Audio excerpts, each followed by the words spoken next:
The rough idea for this expedition was to begin in Cape Town, drive along the South African coast, pop into Lesotho in Swaziland, then cross into Mozambique, drive the entire length of the country while frolicking in the Indian Ocean, then on to Tanzania, chill out at Zanzibar, hike Kilimanjaro, then cross into Kenya somewhere by Lake Victoria, then a bit further north to Ethiopia, do a big circle, and then start heading south, but this time through the interior of the continent. Back to Kenya, then Uganda, Rwanda, then along Lake Tanganyika in western Tanzania, cross into Malawi, hang out on the lake, then to Zambia, not to miss Victoria Falls, then maybe Zimbabwe, depending on the political situation there. And from there head to Botswana, then Namibia, and eventually ending up back in Cape Town approximately 300 days later. What can possibly go wrong with that?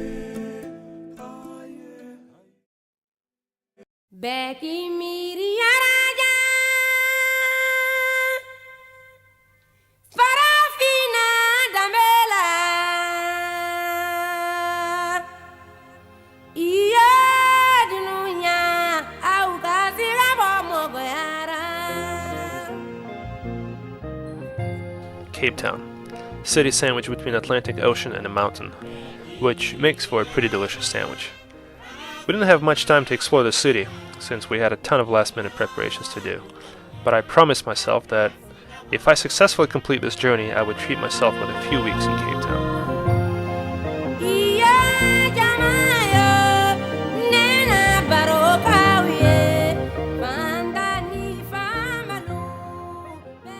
Meet Barbie, a 1999 Toyota Land Cruiser, a veteran of African roads. I took her over from a couple of guys that drove her all the way from London to Cape Town, and I was about to double that mileage. But first we had to pick up a few things. Actually, a lot of things.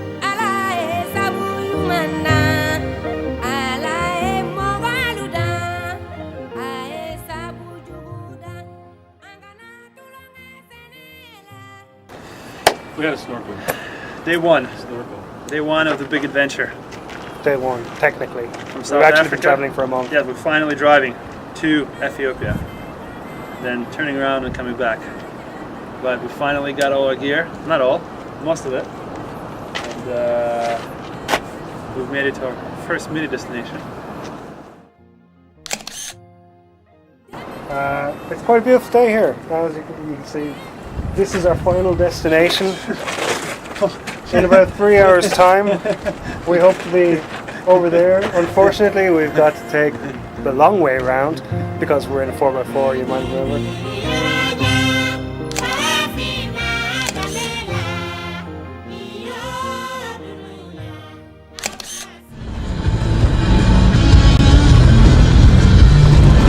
Michael, I'm scared. I have full trust in Darren and driving at the moment. Thank you, Mikey. I still wish I was there.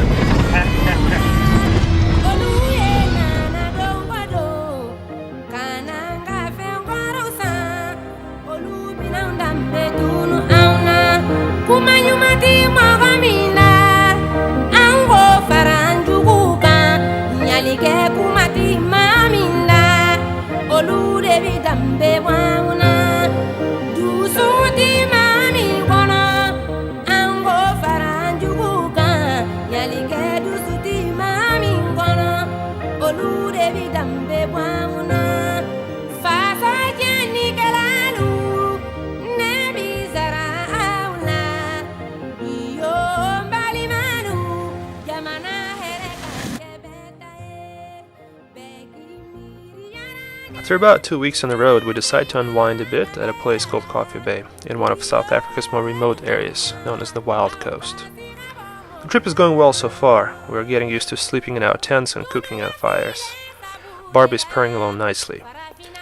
South Africa is a country of unparalleled beauty and diversity, although it is difficult to remain oblivious to the fact that racial inequality still persists here. 2 decades after the end of apartheid, the economical situation for the majority of black and colored South Africans is still pretty bleak. I try to focus on more positive things on this trip though.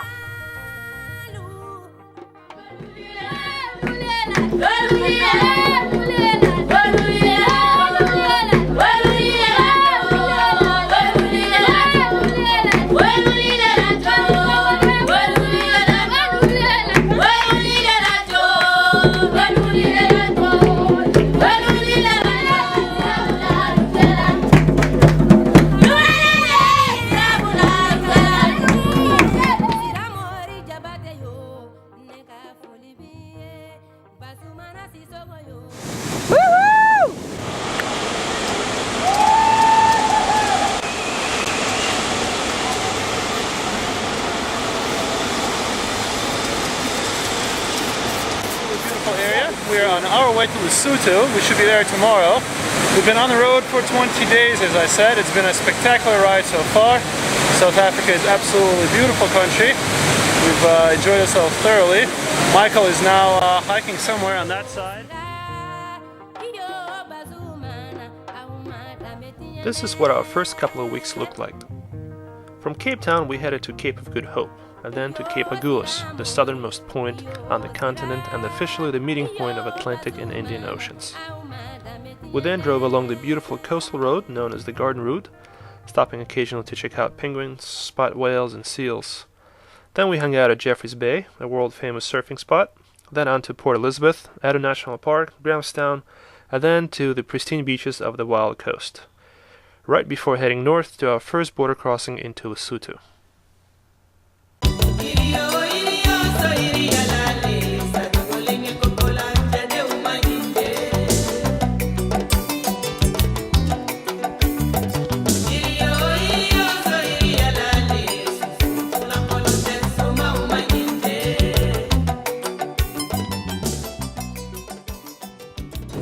Here we are, Africa overlanding, day 21, Lesotho, the mountains, Kingdom of Lesotho.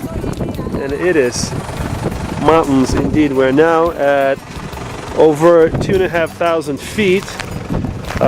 2,500 meters.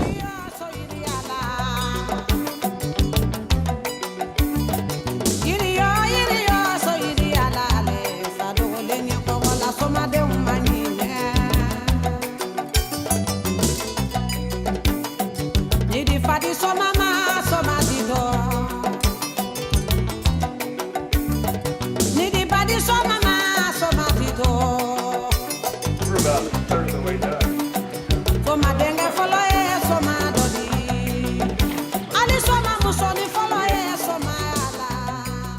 During the dry season, what were once vast gushing rivers are now just trickling streams. This curvy river gorge, polished by years of erosion, made for a unique hiking place.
Lesotho is called Africa's Kingdom in the Sky, and for good reason.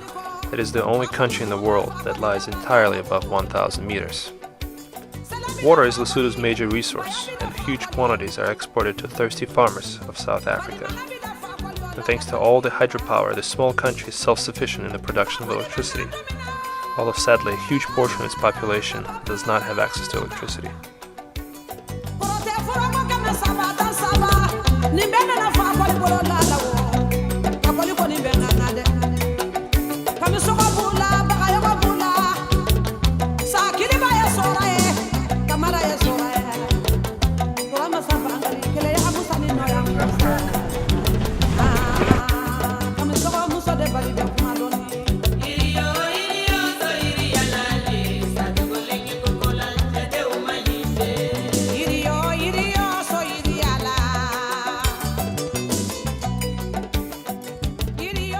successfully crossing our first border, we enter Lesotho with 2,000 miles on the clock and 3 weeks of driving. We circled this small but extremely mountainous country in just a few days' time and exited through the rugged Sunny Pass.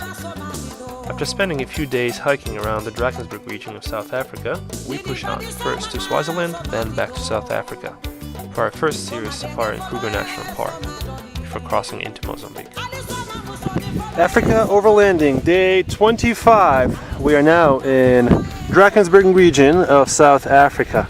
Right, just did a little quick evening hike to see the sunset. It was beautiful.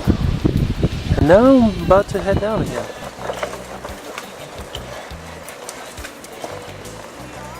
Kids, don't try this at home. You will see large overhanging rock slab on the right. On the right. If you see a cairn which is fallen down, please rebuild it. Get it straight across. Mommy!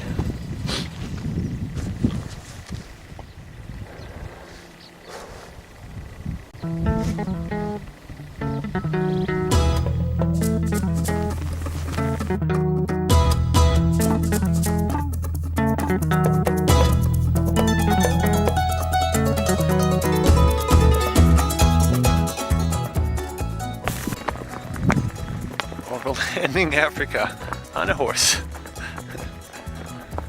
Where are you, Doyle?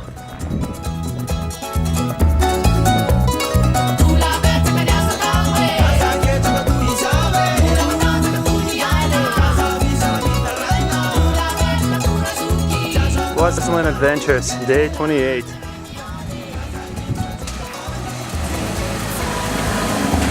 Yeah.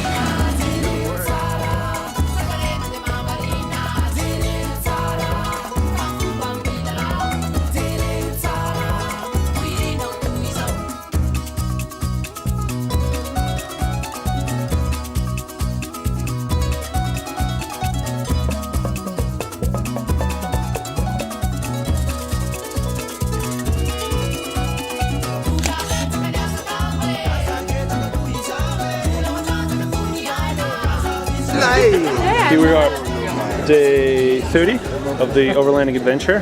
We're in Swaziland at the ceremony of King's 15th wedding. Whoa, let's not do that. What's your name? My name is Shangarai. Shangarai. Nice. Nice.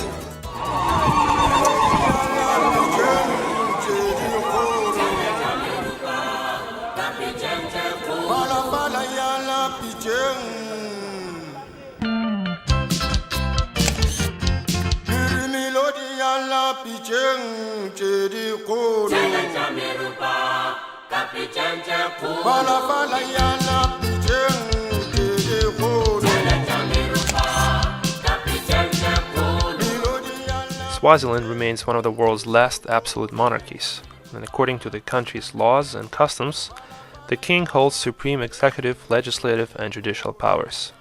And like any powerful monarch, he has many wives. His Royal Highness has had one wedding a year for the past 13 years.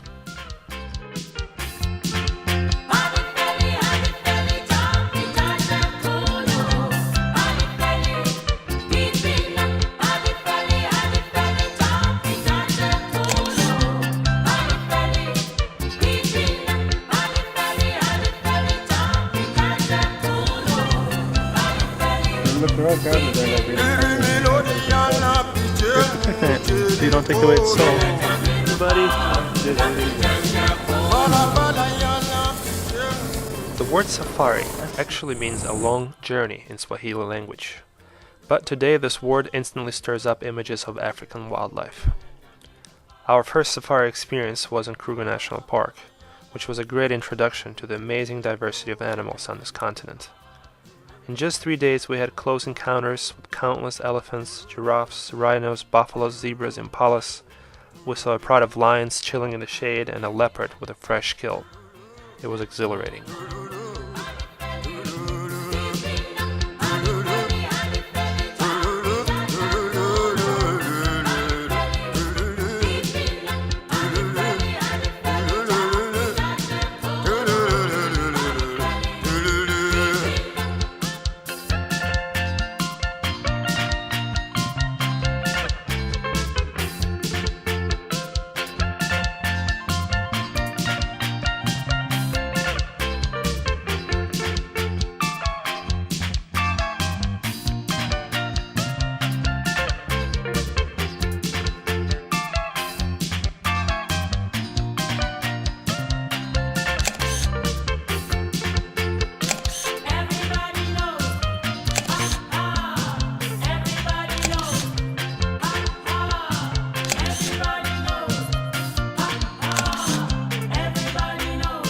Got a hyena. Hyena. Wow, that's a mean looking animal.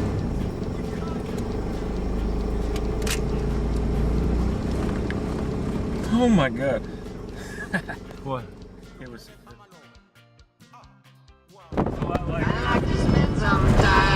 Mozambique! The sunny skies are It's so lush and green in Mozambique. and all the couples dancing. Over landing day 33, we're entering Mozambique.